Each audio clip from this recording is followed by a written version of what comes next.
आपल्या पायांखाली म्हणजे अगदी जमिनीच्या आत एक प्रचंड मोठा खजिना दडलेला आहे. ही आहे खनिज संपत्ती. आणि कुठल्याही देशाचा औद्योगिक आणि आर्थिक विकास याच संपत्तीवर अवलंबून असतो. तर आज आपण महाराष्ट्राच्या ह्याच मौल्यवान खजिन्याचा शोध घेणार आहोत. तर मग सुरुवातच करूया एका मोठ्या आणि खरं तर आश्चर्यकारक प्रश्नानं. एवढ्या मोठ्या राज्यात ही सगळी संपत्ती इतक्या लहानशा भागातच का सापडते? हेच ते गूढ आहे जे आपण आज उलगडणार आहोत. महाराष्ट्राचं एकूण क्षेत्रफळ 3 लाख चौरस किलोमीटरपेक्षाही जास्त आहे, पण खनिज संपत्ती ती यातल्या फक्त 19% भागातच सापडते. हो, बरोबर ऐकलंय, फक्त 19%. विचार करा, याच लहानशा भागामध्ये राज्याचा सगळा खजिना सामावलेला आहे. आता या गुढामागचं जे कारण आहे ना, ते जमिनीच्या खूप आत दडलेलं आहे. यामागे एक मोठा भौगोलिक अडथळा आहे, ज्याला आपण मोठा बसाल्ट अडथळा असं म्हणू शकतो. चला तर मग जरा खोलात शिरून बघूया की हा अडथळा नक्की आहे तरी काय. तर या सगळ्या मागे आहे बसाल्ट खडक. लाखो वर्षांपूर्वी जमिनीला भेगा पडल्या, त्यातून लाव्हारस बाहेर आला आणि तो थंड होऊन हा खडक तयार झाला. आणि तुम्हाला माहिती आहे, महाराष्ट्राचा जवळपास 80% भाग याच खडकाने व्यापलेला आहे. असं मानलं जातं की एकदा नाही, दोनदा नाही, तब्बल 29 पेक्षा जास्त वेळा लावारसाचा उद्रेक झाला.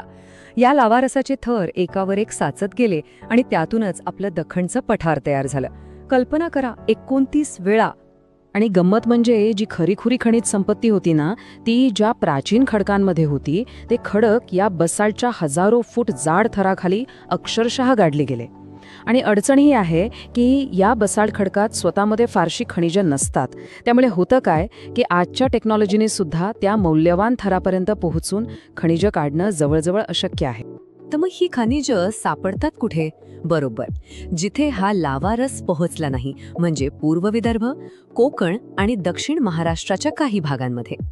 चला आता बघूया की हा 19% खजिना नेमका कुठे पसरलाय. जरी फक्त 19% भागात खनिजं असली तरी या उत्पादनामुळे भारतातल्या एकूण खनिज उत्पादनात महाराष्ट्राचा वाटा जवळपास 4% आहे. आता 4% आकडा ऐकून कदाचित लहान वाटेल, पण एक लक्षात घ्या की ही खनिजं राज्याच्या आणि देशाच्या औद्योगिक विकासासाठी प्रचंड मौल्यवान आहेत. प्रशासकीय विभागानुसार ही संपत्ती कशी विभागली आहे हे पाहणं खूप इंटरेस्टिंग आहे. यातला सर्वात मोठा वाटा म्हणजे अगदी सिंहाचा वाटा हा नागपूर विभागाचा आहे, जिथे महाराष्ट्राची जवळपास 60% खनिज संपत्ती आहे. त्यानंतर नंबर लागतो कोकण विभागाचा, जिथे 20%, आणि मग अमरावती विभागात 10% संपत्ती एकवटलेली आहे. म्हणजे विचार करा, महाराष्ट्राच्या 36 जिल्ह्यांपैकी फक्त हे 11 जिल्हेच राज्याची औद्योगिक भूक भागवतात. हे जिल्हे मुख्यत्वे 2 पट्ट्यांमध्ये येतात. पूर्वेला विदर्भातले जिल्हे नागपूर, भंडारा, गोंदिया, चंद्रपूर, गडचिरोली आणि यवतमाळ, आणि पश्चिमेला कोकणातले रायगड, रत्नागिरी, सिंधुदुर्ग आणि कोल्हापूर. चला आता या खजिन्यात डोकावून बघूया आणि काही महत्त्वाच्या मौल्यवान खनिजांची ओळख करून घेऊया. ही खनिजं नेमकी कोणती आहेत आणि ती कुठे सापडतात हे पाहूया. या प्रमुख खनिजांचे 3 मुख्य प्रकार आहेत. एक आहेत धातू खनिजे, जसे की लोह आणि बॉक्साईट. दुसरे अधातू खनिजे, जसं की चुनखडी. आणि तिसरे म्हणजे ऊर्जा खनिजे, ज्यात अर्थातच कोळशाचा समावेश होतो. आपण या सगळ्यांवर एक नजर टाकूया. सुरुवात करूया लोह खनिजापासून, जे कुठल्याही इंडस्ट्रीचा पाया आहे. पण ह्याचे साठे लक्षात कसे ठेवायचे? यासाठी एक सोपी ट्रिक आहे. पुढच्या स्लाइडवरच्या नकाशाकडे बघितल्यावर आपल्याला 2 इंग्रजी अक्षरं दिसतील. बघा, पश्चिमेला कोकणात रायगडपासून रत्नागिरी, सिंधुदुर्ग आणि कोल्हापूरपर्यंत एक इंग्रजी एल आकार तयार होतो, आणि पूर्वेला विदर्भात नागपूर, चंद्रपूर, गडचिरोली आणि गोंदिया मिळून एक यू आकार बनतो. यातले सगळ्यात मोठे साठे गडचिरोली जिल्ह्यातल्या सुरजागड आणि देऊळगावच्या टेकड्यांमध्ये आहेत. आणि गंमत म्हणजे सिंधुदुर्गातल्या रेड्डी बंदरातून तर हे लोह खनिज थेट जपानला एक्सपोर्ट केलं जायचं. आता बोलूया बॉक्साईट बद्दल. यापासून आपल्याला मिळतं ॲल्युमिनियम. विमानाचे भाग, विजेच्या तारा आणि आपल्या स्वयंपाकघरातली भांडी सुद्धा याचपासून बनतात. आणि आश्चर्याची गोष्ट म्हणजे भारतातल्या एकूण बॉक्साईट उत्पादनापैकी 21% उत्पादन एकट्या महाराष्ट्रात होतं. लोह खनिजासोबत नेहमी सापडणारे खनिज म्हणजे मँगनीज. त्याला तर लोह खनिजाचं जुळं भाऊच म्हणतात. आणि या बाबतीत तर महाराष्ट्र खूपच नशीबवान आहे, कारण देशातल्या एकूण मॅंगनीज साठ्यापैकी तब्बल 40% साठा एकट्या महाराष्ट्रात आहे. आता हे मॅंगनीज कुठे सापडतं हे लक्षात ठेवायला एक एकदम सोपी युक्ती आहे. फक्त भ ना सी हे लक्षात ठेवा. भ म्हणजे भंडारा, ना म्हणजे नागपूर आणि सी म्हणजे सिंधुदुर्ग. झालं, याच 3 जिल्ह्यांमध्ये मॅंगनीजचे मुख्य साठे आहेत. सिमेंट इंडस्ट्रीसाठी लागणारं सगळ्यात महत्त्वाचं खनिज म्हणजे चुनखडी. आता हे साठे लक्षात ठेवायला सोपं जावं म्हणून पूर्व विदर्भाच्या नकाशावर एक उलटा टी इमॅजिन करा. या टीच्या उभ्या रेषेवर आहेत नागपूर आणि यवतमाळ, तर आडव्या रेषेवर येतात चंद्रपूर आणि गडचिरोली. या जिल्ह्यांमध्ये चुनखडीचे प्रचंड साठे आहेत.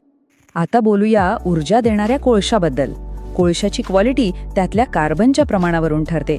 अँथ्रासाइट हा सर्वोत्तम कोळसा मानला जातो आणि मग त्याप्रमाणे गुणवत्ता कमी होत जाते.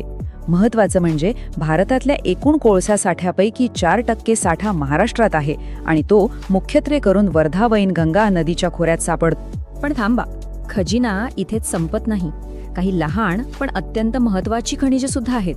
उदाहरणार्थ कायानाइट, जे हिरे कापण्यासाठी वापरलं जातं आणि ते फक्त आणि फक्त भंडारा जिल्ह्यात सापडतं. कमाल आहे ना? तसंच आपल्याला स्टेनलेस स्टीलसाठी क्रोमाइट लागतं आणि विजेच्या बल्बमधल्या ताऱ्यासाठी टंगस्टन लागतं. बरं, आपण जमिनीवरची खनिजं तर पाहिली, पण महाराष्ट्रासाठी समुद्रातही एक मोठा खजिना दडलेला आहे. चला आता या प्रवासाच्या शेवटच्या टप्प्यात वळूया आणि भविष्यात डोकावूया. मुंबईपासून सुमारे 176 किलोमीटर पश्चिमेला अरबी समुद्रात मुंबई हाय नावाचं तेल क्षेत्र आहे. इथून मिळणारं खनिज तेल आणि नैसर्गिक वायू शुद्धीकरणासाठी पाठवलं जातं आणि त्यातूनच पेट्रोल, डिझेल आणि आपल्या घरातला गॅस बनतो. आजच्या या सगळ्या चर्चेतून एक गोष्ट स्पष्ट होते की दख्खनच्या पठारामुळे जरी महाराष्ट्राची खनिज संपत्ती मर्यादित असली तरी पूर्व विदर्भ आणि कोकण पट्ट्यात सापडणारी ही संपत्ती राज्याच्या प्रगतीचा कणा आहे. पण खरी कहाणी अजूनही त्या बसाल्टच्या थराखाली दडलेली आहे. आणि यामुळेच एक विचार मनात येतो, भविष्यात आपलं तंत्रज्ञान इतकं प्रगत होईल का की आपण या दख्खनच्या थराखाली दडलेली ही अज्ञात खनिज संपत्ती शोधू शकू? आणि जर आपण तिथे पोहोचलोच तर त्याचे आर्थिक फायदे तर प्रचंड असतील, पण त्याचवेळी पर्यावरणावर होणाऱ्या परिणामांचं काय? याचं उत्तर फक्त येणारा काळच देऊ शकेल.